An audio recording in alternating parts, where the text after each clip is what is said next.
I watched Margaret throw her wedding ring into the retention pond behind their Florida condo, and I knew right then that 37 years of marriage had just drowned with it.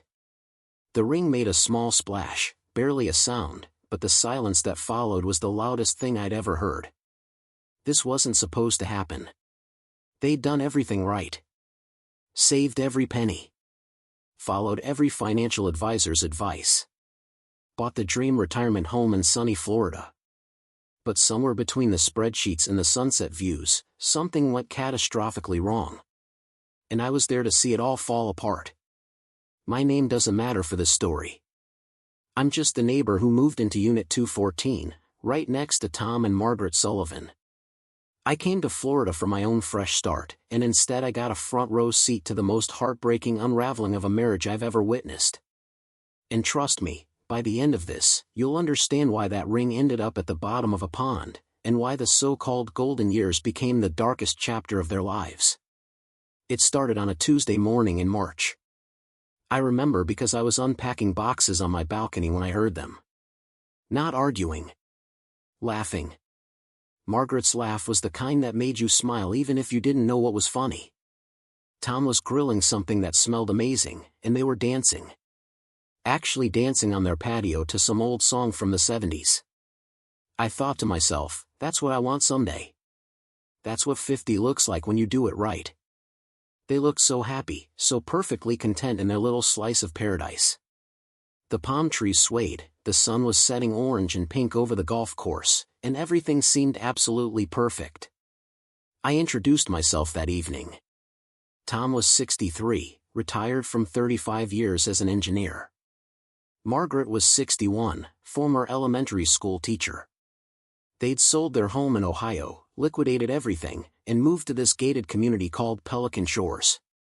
It was one of those places with a fancy clubhouse, 2 pools, tennis courts, and a homeowners association that threw monthly socials.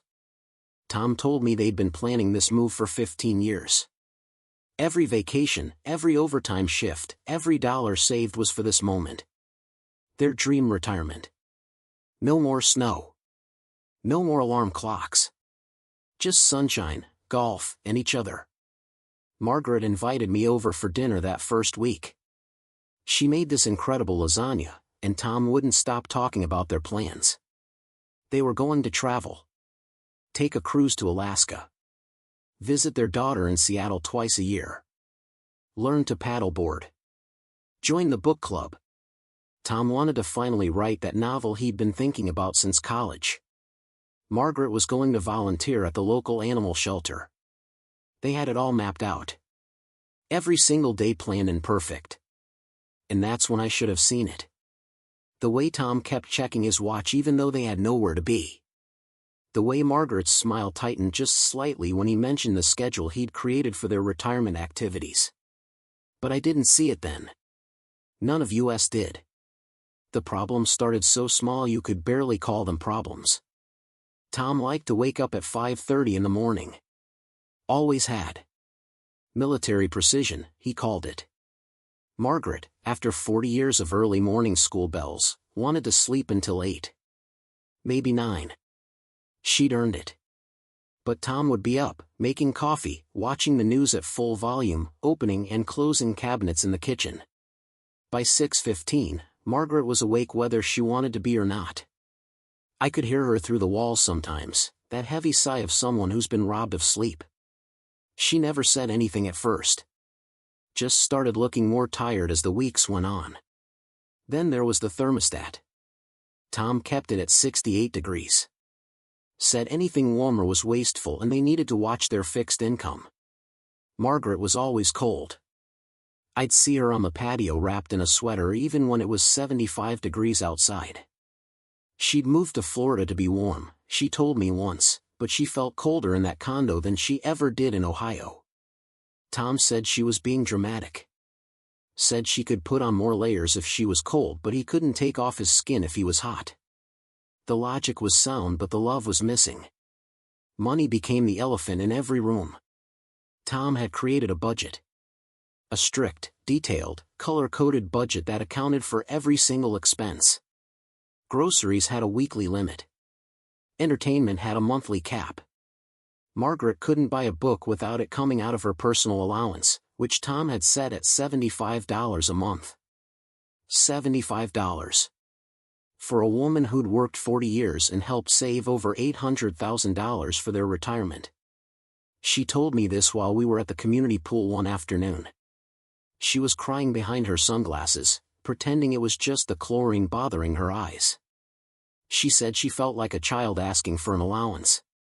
Tom said he was just being responsible. They had to make their money last 30 years. Maybe 40 if they were lucky. Every dollar mattered. But here's what got me. Tom played golf 3 times a week. $90 a round with the cart rental. That's over $1,000 a month. But Margaret couldn't join the book club because the $15 monthly fee was too extravagant. When I pointed this out to Tom one day, just casually while we were both getting our mail, he got defensive. Said golf was exercise and socializing and networking all in one. Said Margaret could walk around the neighborhood for free if she wanted exercise. I watched his face when he said it, and I realized something chilling. He didn't see the double standard. He genuinely believed his needs were practical and hers were frivolous. The travel plans evaporated first. The Alaska cruise kept getting pushed back. Too expensive. Maybe next year. Then the year after that. Their daughter in Seattle invited them for Thanksgiving.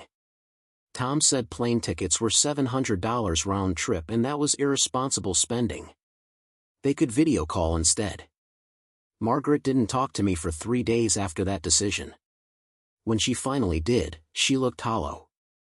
She said she hadn't seen her daughter in person in 8 months. Hadn't met her new grandson yet. But Tom said the budget was the budget.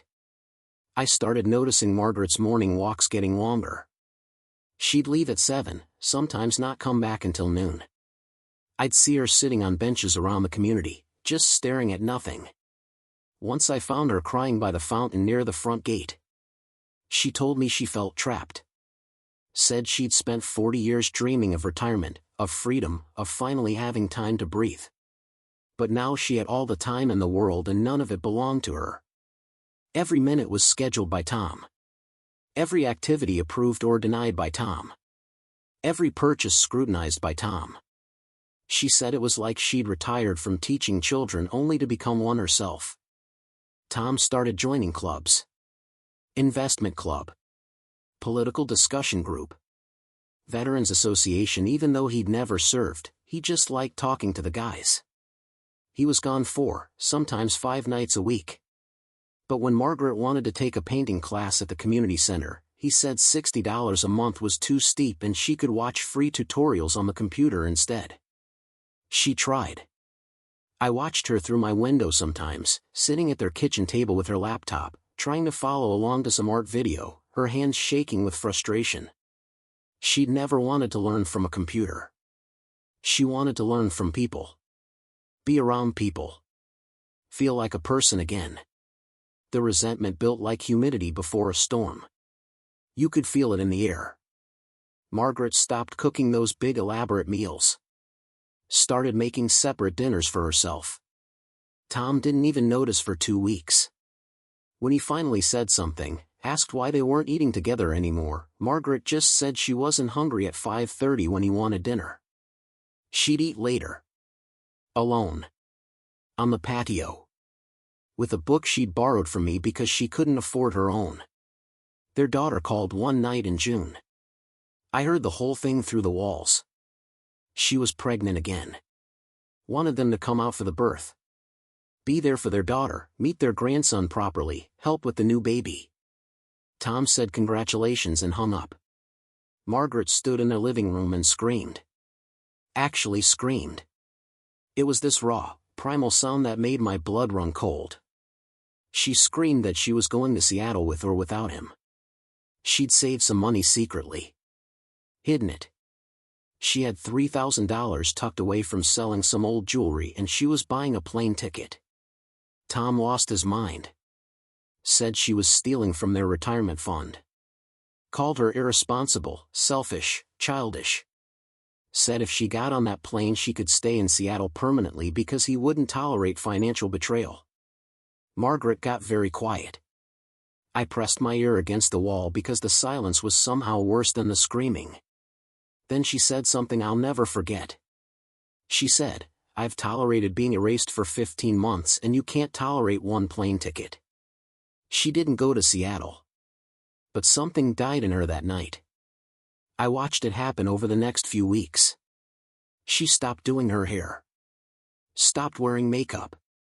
Stopped talking much at all. She'd sit on their patio for hours, staring at the water, looking like a ghost of the woman who'd been dancing with her husband just 6 months earlier. Tom acted like everything was fine. He'd wave at me, talk about the weather, mention his golf game. Meanwhile, his wife was disappearing right in front of him and he couldn't see it. Or wouldn't see it. I'm still not sure which is worse. The homeowners association threw a 4th of July party. Big barbecue by the pool. Everyone in the community was there. I watched Tom work the crowd like a politician, shaking hands, telling jokes, drinking beer with the guys. Margaret sat alone at a table in the corner, picking at a plate of potato salad. I went over to sit with her. Asked if she was okay. She smiled at me, and it was the saddest smile I've ever seen. She said, "I spent 40 years looking forward to retirement, and now I spend every day looking forward to dying." Just like that. Calm as anything. Like she was telling me about the weather. I didn't know what to say. What do you say to that? She kept talking, her voice flat and emotionless. She said she'd calculated it once. If she lived to 85 like her mother, she had 24 more years of this. 24 years of asking permission to buy a book.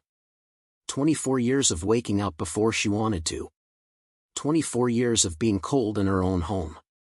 24 years of missing her grandchildren grow up. 24 years of being invisible to the man who promised to love her forever. She said it felt like a prison sentence, and she'd done nothing wrong. That conversation haunted me. I started paying more attention. Really watching them. And the more I watched, the more I saw the pattern. Tom had replaced his career with control. For 35 years, he'd been in charge of projects, of timelines, of budgets, of teams. He was good at it. It gave him purpose. When he retired, he lost that sense of control, that sense of purpose. So he found it somewhere else. He found it in managing their retirement like a business. Margaret was no longer his partner. She was his project. His budget line item. His subordinate. And he couldn't see what he was doing to her. August brought the first real fight I witnessed directly. I was on my balcony reading when it started. Margaret had bought a dress. $43 at the mall. She wanted to look nice for a charity luncheon the HOA was hosting. Tom saw the credit card charge and exploded. $43 for a dress she'd wear once. Wasteful. Unnecessary. Selfish. Margaret fired back. Said he'd spent $200 on new golf shoes the month before. Tom said that was different, those were equipment, an investment. The dress was vanity. Margaret laughed. It was bitter and sharp and nothing like the laugh I'd heard when I first moved in. She said, "Everything you want is an investment and everything I want is vanity, how convenient." Tom said she was twisting his words. She said she was finally hearing them clearly.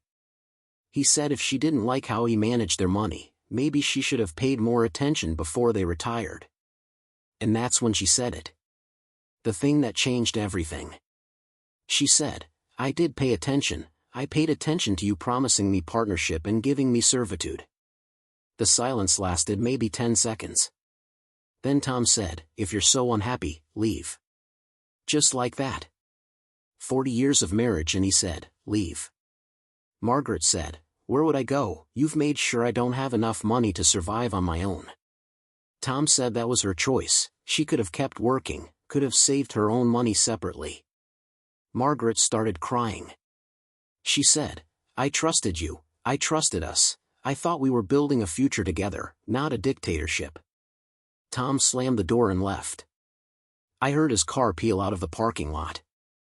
Margaret stood on their patio sobbing. I went over, knocked on her sliding glass door. She let me in. We sat at her kitchen table and she told me everything. Not just the money stuff, but all of it. How Tom criticized the way she loaded the dishwasher. How he complained about her choice of TV shows. How he'd stopped saying thank you when she did things for him. How he talked over her at social gatherings. How he made decisions without consulting her. How he'd slowly, methodically, systematically reduced her from an equal partner to an accessory in her own life. She said the worst part wasn't even the big stuff. It was the small constant erosions. The daily paper cuts of disrespect. The casual dismissals. The way he'd sigh heavily when she spoke. The way he'd check his phone when she was telling him about her day. The way he'd forget things that mattered to her but remember every detail of his own interests. She said she felt like she'd disappeared, and nobody had even noticed she was gone. We talked for 3 hours that night. She told me about their early years. How attentive Tom had been. How he used to leave her notes. Bring her flowers for no reason. Ask her opinion on everything. She said marriage had been a true partnership for decades. But something had shifted in the last few years before retirement. Tom had become more rigid. More focused on the plan, the budget, the future. Less focused on the present, on her, on them. By the time they moved to Florida, she was already feeling the distance. But she thought retirement would fix it. Thought having more time together would bring back the man she'd married. Instead, it had just given him more time to control her. She asked me a question that night that I still think about. She said, when does looking out for someone become looking down on someone? When does protecting become controlling? When does managing become manipulating? I didn't have an answer. I still don't. Tom came back around midnight. I heard them through the walls again. He apologized. Said he'd been stressed about money. Didn't mean to snap at her. Margaret accepted the apology. But I could hear it in her voice.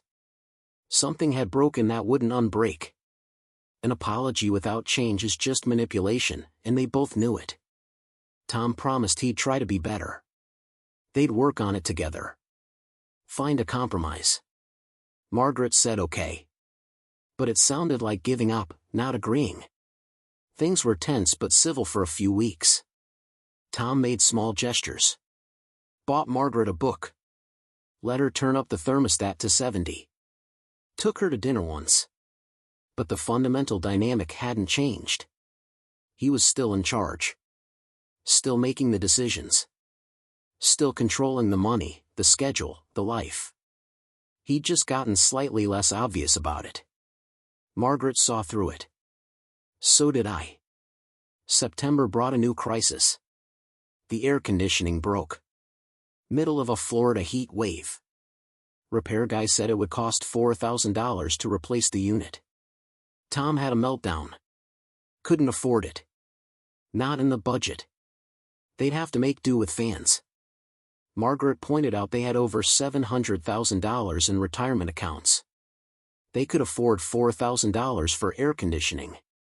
Tom said she didn't understand compound interest, withdrawal rates, tax implications. Every dollar they spent now was $3 they wouldn't have at 80.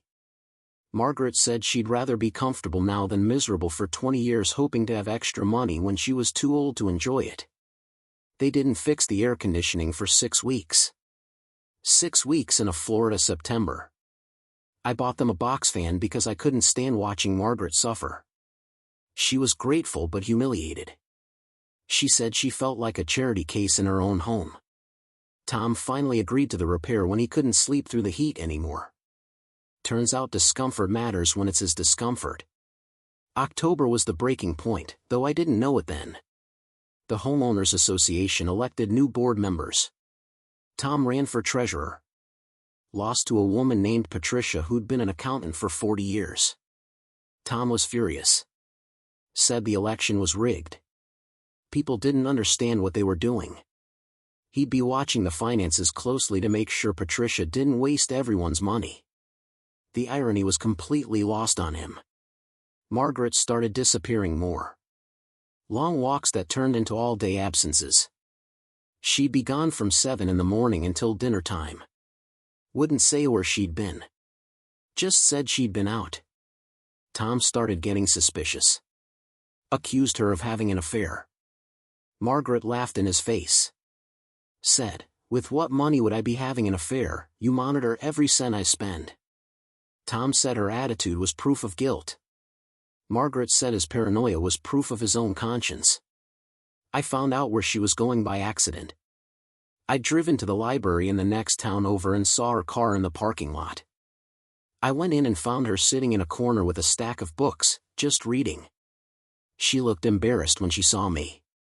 Explained that the library was free, had air conditioning, had books, and had silence.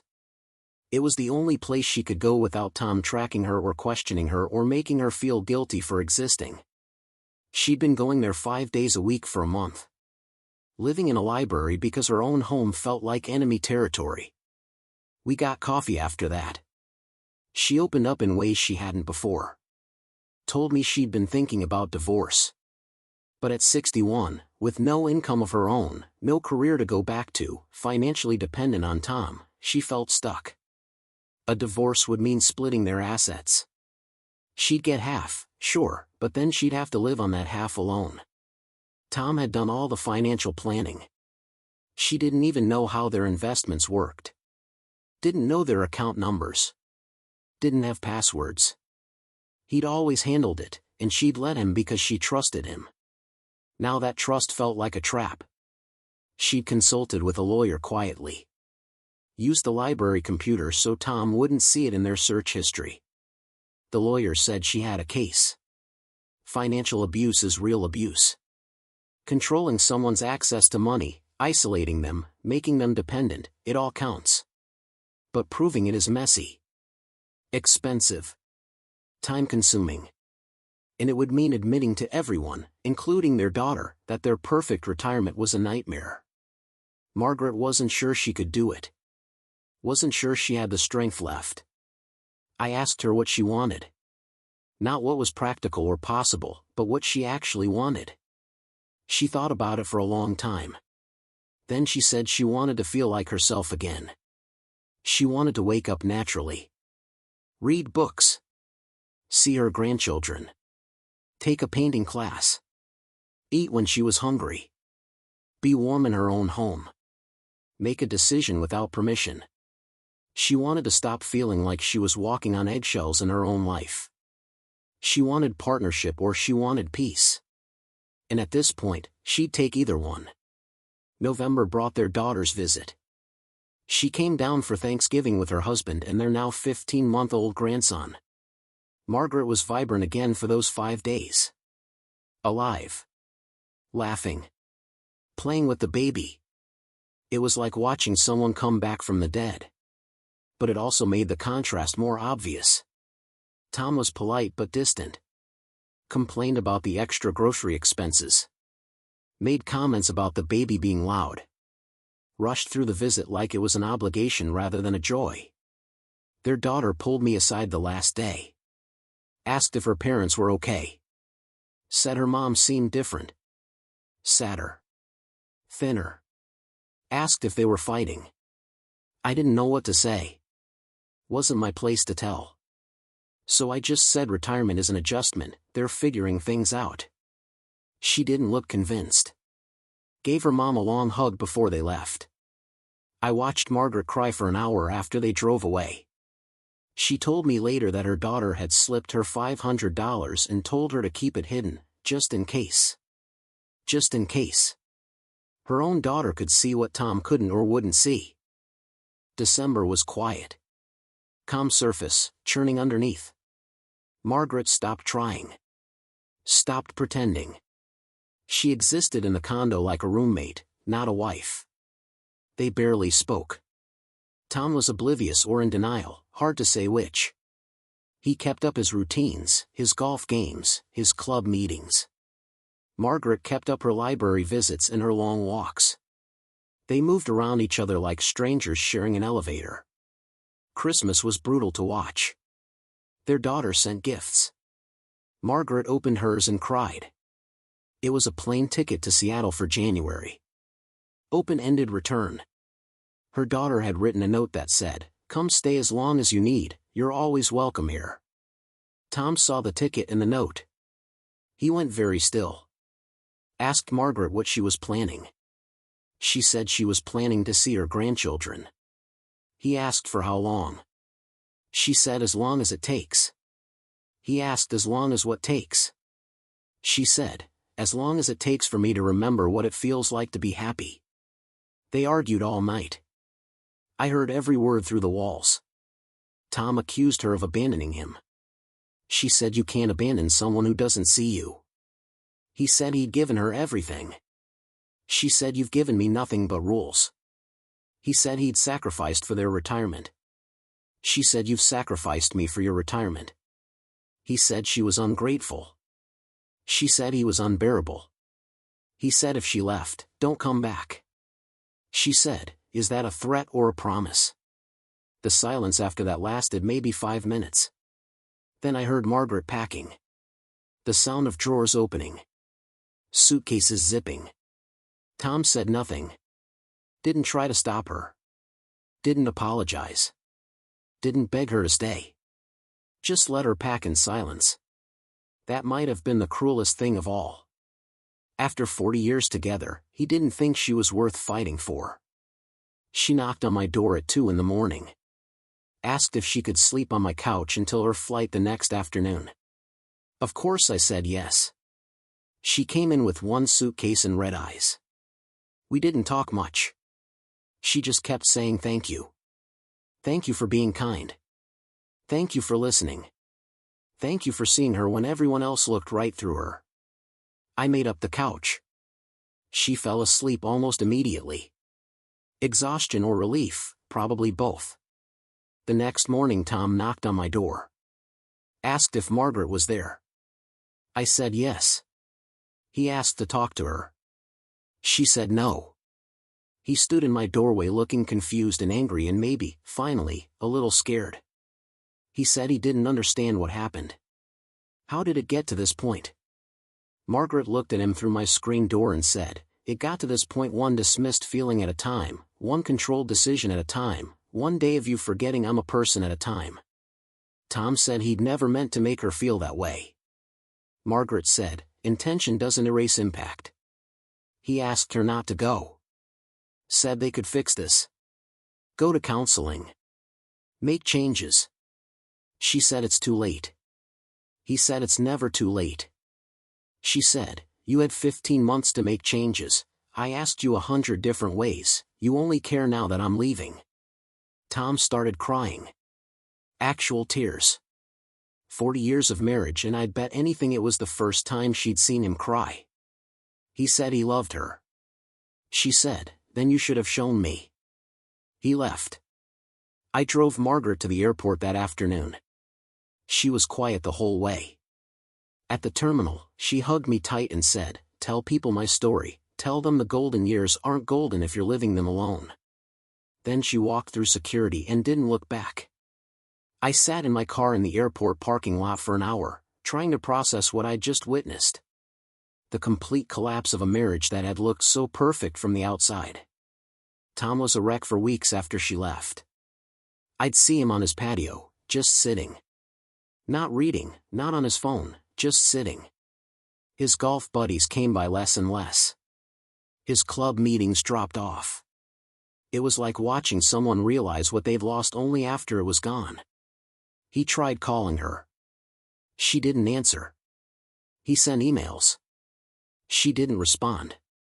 He showed up at my door twice asking if I'd heard from her. I told him the truth. She'd texted me once to say she'd arrived safely and was staying with her daughter indefinitely. That was it. January became February. Margaret filed for divorce. The papers came to the condo. Tom brought them to my door like I could explain them. Make them make sense. Tell him how to fix it. I couldn't do any of those things. I just listened while he talked. He said he'd worked his whole life for their retirement. Done everything right. Saved the money. Made the plan. Protected their future. How was he the villain in this story? And that's when I knew he still didn't get it. He'd saved the money but lost the marriage. Protected the future but destroyed the present. He'd been so focused on managing their retirement that he'd forgotten to live it. And worse, he'd forgotten to let her live it too. The divorce moved quickly once Margaret made up her mind. She got a lawyer who specialized in financial abuse cases. Tom's control of their finances, the documented disparity in how money was spent, the isolation from family, the restricted access to their accounts, all of it came out in depositions. Tom was shocked. Said he'd never abused anyone. The lawyer explained that abuse isn't always physical. Sometimes it's making someone small in 1,000 tiny ways. Sometimes it's loving someone less than you love being right. Sometimes it's holding the purse strings so tight you strangle the relationship. The settlement was fair by law. She got half of everything. Half the retirement accounts. Half the condo value. Half the savings. But she also got something else. She got her freedom. Got her autonomy back. Got to start over at 61 with a chance to find out who she was without someone telling her who to be. Tom kept saying she was taking his retirement. She said, "I'm taking back my life." The day the divorce was finalized, I got a call from Margaret. She sounded different. Lighter. She said she'd been taking painting classes in Seattle. Seeing her grandchildren every day. Sleeping until 9. Reading books without guilt. Wearing sweaters inside because she kept her daughter's house warm. She'd gotten a part-time job at a bookstore just because she wanted to be around books and people. Not for the money, just for the joy. She said she'd forgotten what joy felt like. Said she was remembering now. I asked if she had any regrets. She was quiet for a moment. Then she said, "I regret not leaving sooner. I regret giving him so many chances to change when he showed me over and over who he'd chosen to be. I regret believing that love meant sacrificing myself." But she didn't regret leaving. Didn't regret choosing herself. Didn't regret starting over. She said 61 felt young now. Felt full of possibility. The golden years had finally started, just not the way she'd planned. Tom sold the condo 6 months later. Couldn't afford it on his half of the assets alone. Couldn't stand living in the place where his marriage died. I helped him pack. He'd aged years in those months. Looked smaller somehow. Defeated. He asked me once while we were boxing up his golf trophies if I thought he was a bad person. I told him the truth. I said, "I think you're a good person who made bad choices. I think you loved your wife but forgot to like her, respect her, see her. I think you built a retirement plan but forgot you can't schedule love, can't budget connection, can't control another person into happiness." He cried again.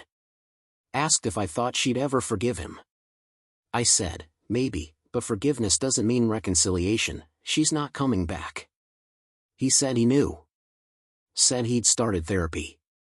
Was learning about control issues, about how his need for order and structure had become toxic. About how retirement had stripped away his identity and he tried to rebuild it by managing Margaret like a project. He understood it now. Too late, but he understood it. I asked him what he'd learned. He said, "I learned you can do everything right and still end up alone if you forget that people aren't problems to solve." He moved back to Ohio. Closer to his son from his first marriage. We don't keep in touch much. I heard through the community gossip chain that he's dating someone new. Part of me hopes he's different with her. Hopes he learns something from losing Margaret. Hopes he lets this one be an equal. But I don't know. Some people learn. Some people just find new people to repeat their patterns with. Margaret is thriving. That's the word she used last time we talked. Thriving. She's taken 2 trips, one to Colorado and one to Maine. Places she'd always wanted to go but Tom said were too expensive or too impractical. She's joined a local art collective.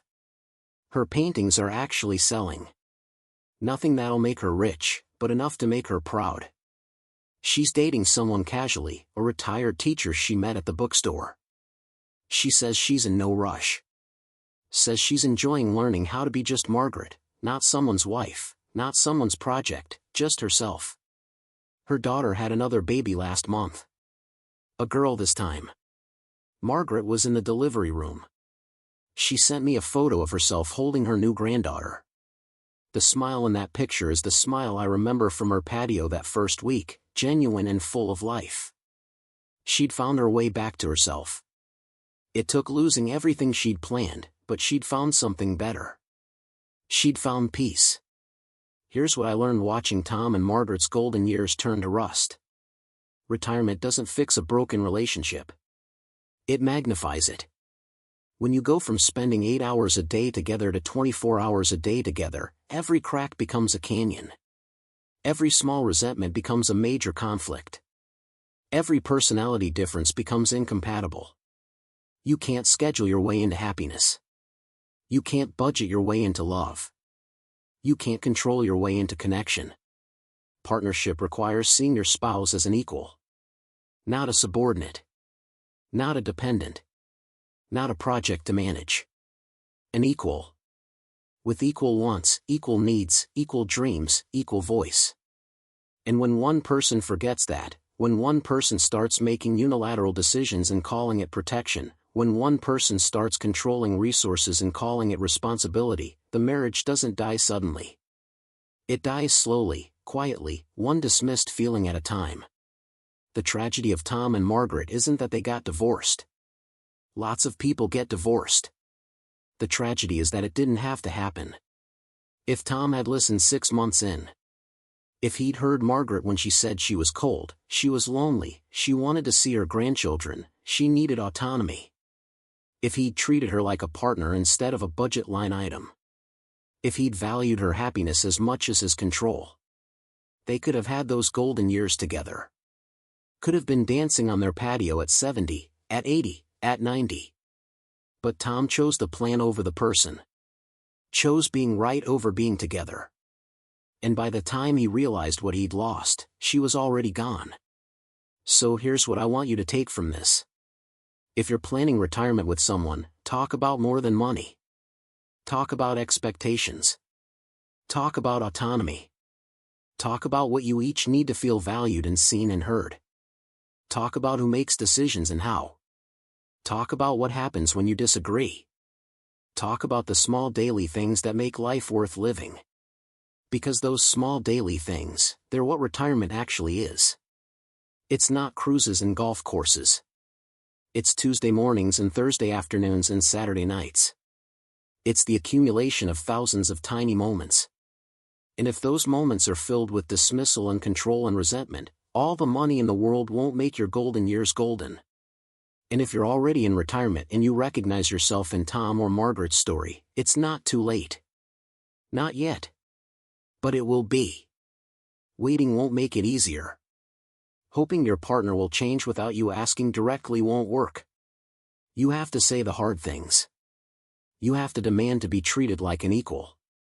You have to be willing to lose the marriage to save yourself. Because a life lived small and controlled and unhappy isn't a life worth living, even if the alternative is scary. Margaret would tell you that starting over at 61 was terrifying. Admitting her marriage had failed was humiliating. Splitting their assets and dividing their life was painful. But she'd also tell you it was worth it. Every single hard moment was worth it to get to the other side where she could breathe again. Where she could be herself again. Where she could wake up in the morning and feel excited about the day instead of dreading it. That's what golden years should feel like. And if yours don't, maybe it's time to ask yourself what you're really protecting. The relationship or just the idea of it. I still live in Unit 214 at Pelican Shores. New neighbors moved into Tom and Margaret's old place. Young couple, probably late 50s, just starting their retirement journey. I watch them sometimes. See the way they hold hands walking to the pool. See the way they laugh together over dinner on their patio. See the way they look at each other like they still like each other after all these years. I hope they make it. Hope they never forget that the person is more important than the plan. Hope they choose each other every single day, in all the small ways that matter. Because that's the real secret to golden years. It's not about having enough money or the perfect location or the detailed schedule. It's about having someone who sees you and values you and chooses you. Everything else is just details. The last time I talked to Margaret, she told me something that stuck with me. She said that wedding ring at the bottom of the pond, the one she threw in that day in March, she doesn't regret throwing it away. She said it represented a promise that got broken 1,000 times in 1,000 small ways. But she'd bought herself a new ring. A simple silver band she wears on her right hand. She said it's a promise to herself. A promise to never again make herself small for someone else's comfort. A promise to never again ask permission to exist. A promise to never again mistake control for love. And every time she looks at that ring, she remembers that she's worth fighting for, even if the person she had to fight was herself. So let me ask you something. What promises are you keeping that are breaking you? What plans are you following that are crushing your spirit? What control are you accepting that's costing you your joy? Because life is too short and retirement is too precious to spend it feeling small. Margaret spent 15 months shrinking before she finally expanded. How long will you wait? How much of yourself will you sacrifice before you decide you're worth saving? I think about that ring in the pond sometimes. How it sank so quietly. How something that meant forever ended up at the bottom of murky water. But I also think about Margaret's new ring. How it shines on her hand. How it means something different now, something deeper. Not a promise to someone else, but a promise to herself. And maybe that's the real golden years. Not finding someone to grow old with, though that's beautiful when it works. But finding yourself. Honoring yourself. Protecting yourself. Choosing yourself.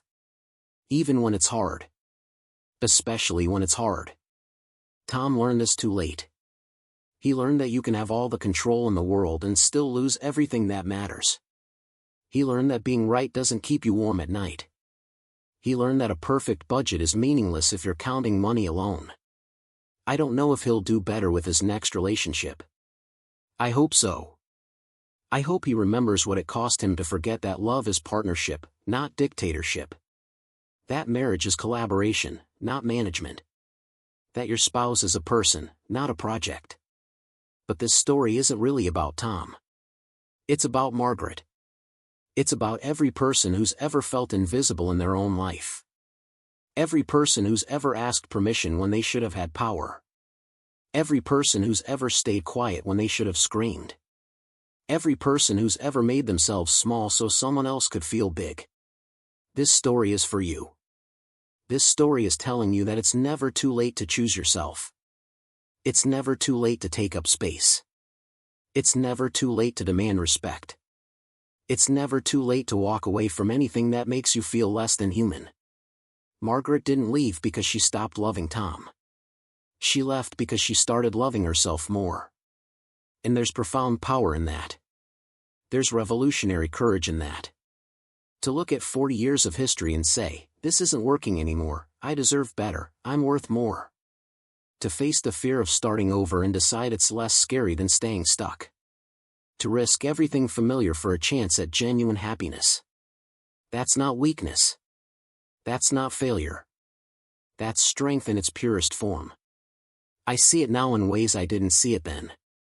When Margaret threw that ring into the pond, she wasn't giving up. She was letting go. Letting go of who Tom wanted her to be. Letting go of the life she'd planned. Letting go of the sunk cost fallacy that says you have to stay just because you've already invested so much. She was making space for something new. Someone new. And that someone was herself. The grief was real though. Don't let anyone tell you that leaving is easy just because it's right. Margaret grieved the marriage. Grieved the man Tom used to be. Grieved the retirement they'd planned. Grieved 40 years of shared history and inside jokes and memories. You don't erase 4 decades of life together just because the ending is painful. But she also grieved who she'd become in that marriage. Who she'd allowed herself to become. The small, quiet, controlled version of herself who asked permission and tiptoed through her own life. She grieved that woman while simultaneously celebrating her death. Because that woman had to die for the real Margaret to live. And here's the thing nobody tells you about starting over late in life. It's terrifying and exhilarating in equal measure. Margaret had to learn how to manage her own money. Had to figure out health insurance and taxes and investments. Had to make every single decision herself. And yes, she made mistakes. Bought a car that was overpriced. Signed a lease without reading the fine print. Trusted the wrong financial advisor initially. But you know what? They were her mistakes to make. Her lessons to learn. Her life to navigate. And that ownership, that autonomy, that independence, it was worth every stumble. She told me once that the hardest part wasn't leaving Tom. It was trusting herself. After years of being told her judgment was wrong, her choices were bad, her instincts were misguided, she'd internalized the message that she couldn't be trusted with her own life. Learning to trust herself again was like learning to walk after an injury. Slow, painful, requiring conscious effort. But every decision she made successfully, every problem she solved independently, every day she survived and thrived on her own, it rebuilt that trust. Brick by brick. Choice by choice. She was reconstructing her confidence from the rubble of her marriage. And the relationship with her daughter deepened in ways she'd never expected. Her daughter had watched her mother shrink for years. Watched her father dominate. Felt helpless to intervene. When Margaret finally left, when she finally chose herself, it gave her daughter permission to respect her again.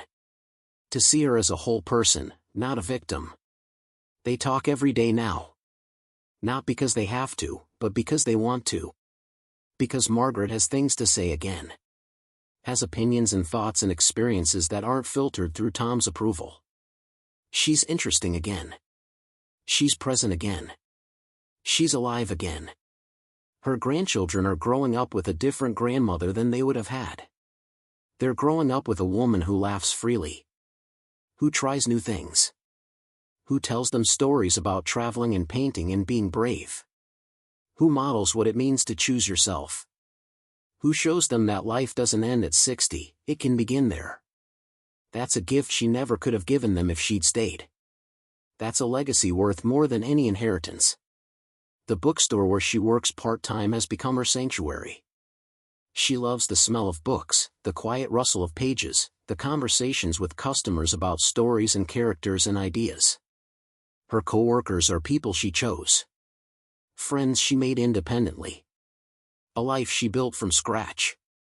And when she comes home at night to her small apartment near her daughter's house, she doesn't feel lonely. She feels peaceful.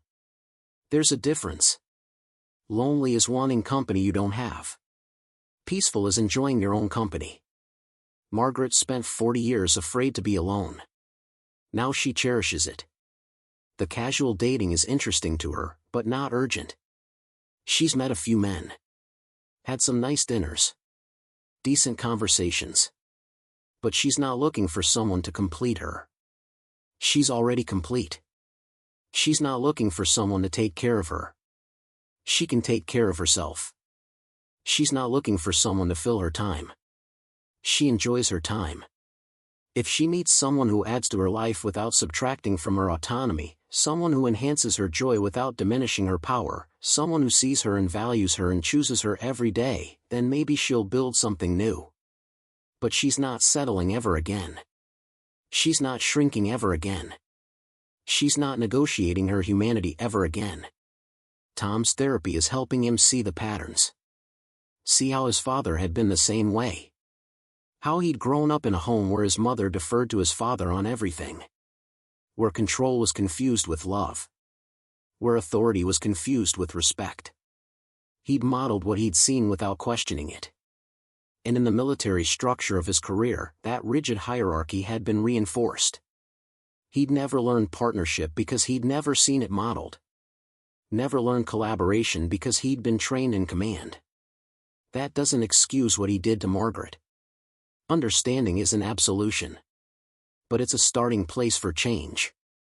His new relationship is different, he says. He catches himself now. When he starts to make a unilateral decision, he stops. Asks his girlfriend's opinion. Really listens. When he starts to manage her money, he stops. Reminds himself it's not his to manage. When he starts to criticize how she loads the dishwasher or what TV show she watches, he stops. Asks himself if it actually matters or if he's just trying to control something. The work is constant. The old patterns have deep grooves. But he's trying. And his girlfriend, she's strong enough to call him out when he slips. She's not Margaret. She won't shrink to accommodate his ego. She'll walk away first. And he knows it. That knowledge keeps him honest. But here's the brutal truth. Tom's growth came at Margaret's expense. She paid the price for his education. 15 months of misery so he could eventually learn how to be a decent partner to someone else. That's not fair.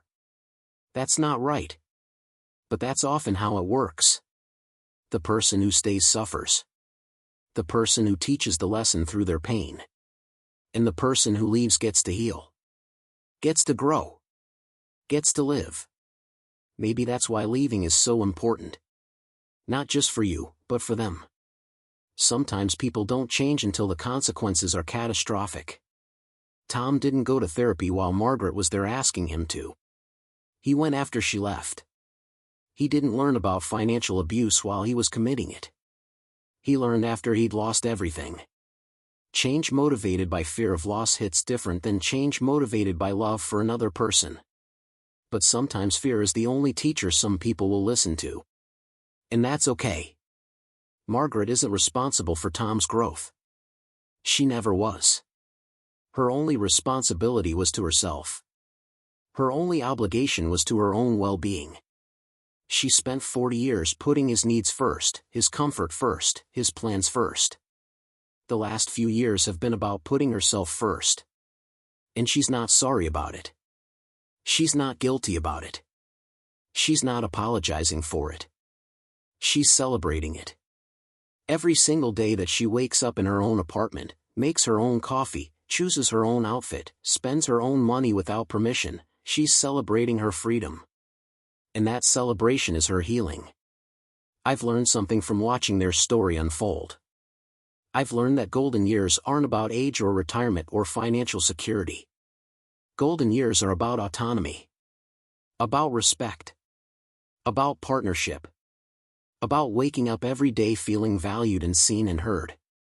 You can have golden years at 30 or 50 or 70. You can have them while working or retired or somewhere in between. But you can't have them if you're living someone else's life. You can't have them if you're asking permission to exist. You can't have them if you've made yourself small so someone else can feel big. Golden years require you to be full-sized. Full-voiced. Fully yourself. And if you're reading this or watching this or hearing this and you're thinking about your own relationship, I want you to ask yourself some questions. Do you make decisions together or does one person decide? Do you both have equal access to money or does one person control it? Do you both get to pursue your interests or does one person's take priority? Do you both feel seen and heard or does one person dominate conversations? Do you both feel valued or does one person feel like a subordinate? If you're noticing patterns that look like Tom and Margaret's early retirement, pay attention. Those patterns don't get better on their own. They get worse. Time doesn't heal control issues.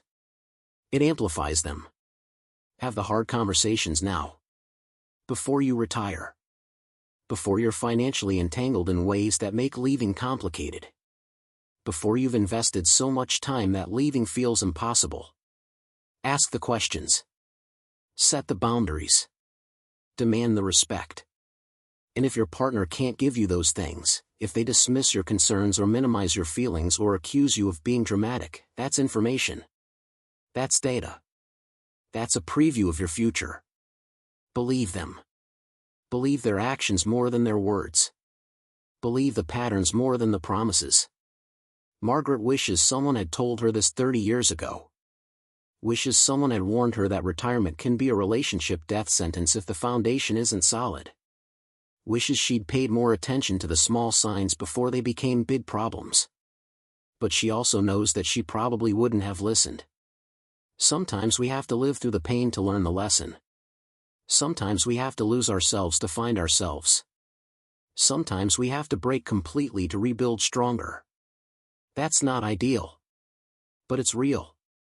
And if you're in the breaking right now, if you're in the darkness, if you're feeling lost and small and trapped, I want you to know that there's another side. Margaret found it. You can too. The rebuilding isn't easy. Let's be clear about that. Margaret had moments where she almost went back. Where the fear of the unknown felt bigger than the pain of the known. Where she questioned if she'd made a mistake. Where she wondered if she'd overreacted. Where she thought maybe she should have tried harder. Those moments are normal. They're part of grief. They're part of change. But she pushed through them. Reminded herself why she left. Looked at her new ring. Called her daughter. Went to therapy. Painted something. Read a book. Took a walk. Did whatever she needed to do to stay grounded in her truth. And slowly, those moments of doubt got less frequent. Less intense. Less convincing. And the moments of joy got more frequent. More intense. More convincing. Until one day she realized she hadn't thought about going back in weeks. Hadn't questioned her decision in months. Hadn't felt that old familiar dread in so long she'd almost forgotten what it felt like. That's freedom. Not the absence of fear, but the presence of peace. Not the guarantee of perfection, but the permission to be imperfect. Not the certainty of forever, but the courage for right now. Margaret has that now. Tom might get there eventually. But this story isn't about his redemption. It's about her liberation. And every person who sees themselves in her story, every person who recognizes that trapped feeling, that controlled feeling, that small feeling, this is your permission slip. You don't need anyone's approval to choose yourself. You don't need anyone's permission to take up space.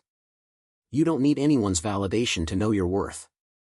You already have everything you need. You just have to be brave enough to claim it.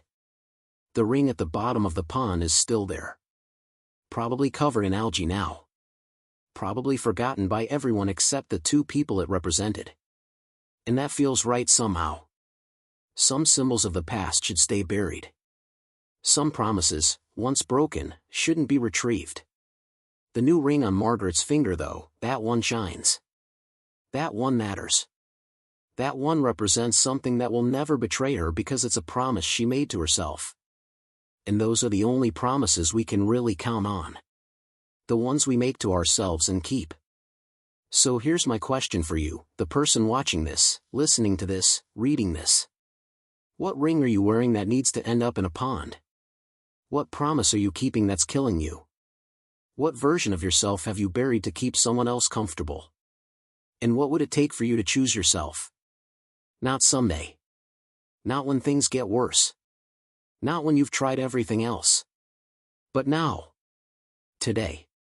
This moment. What would it take? Because I've seen both sides of this story. I've seen the cost of staying and the cost of leaving. And I'm telling you, as someone who watched it all unfold, the cost of staying is always higher. It costs you yourself. And that's a price no relationship is worth. Tom lost Margaret because he forgot she was a person. But Margaret almost lost Margaret for the same reason.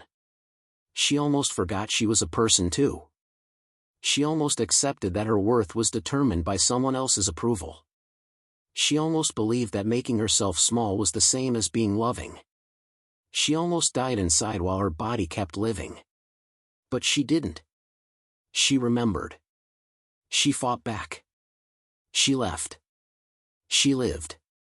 And now she's thriving. Not just surviving, but thriving.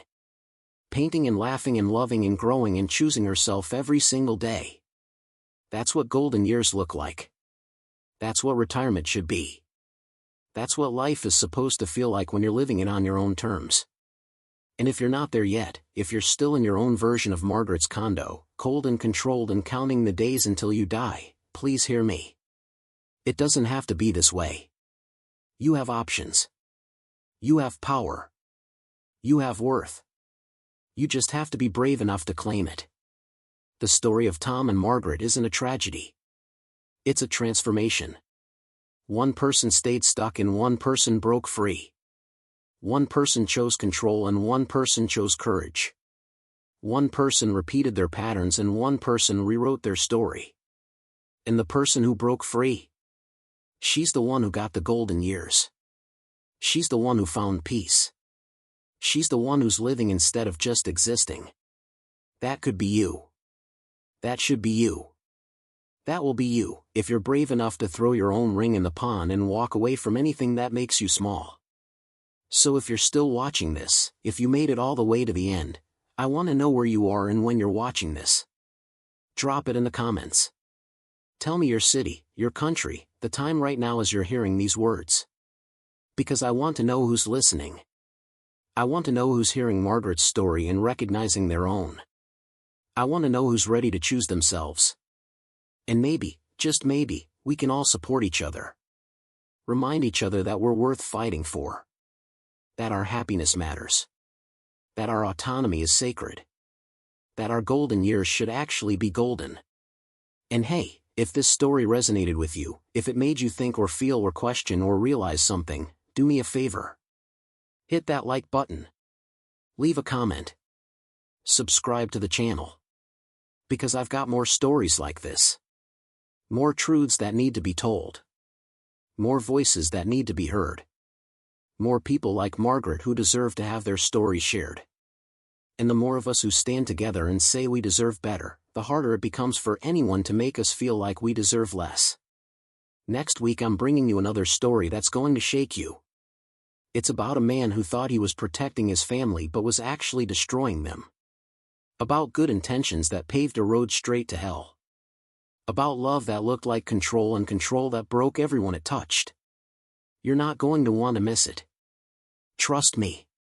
So hit subscribe, turn on notifications, and I'll see you in the next one.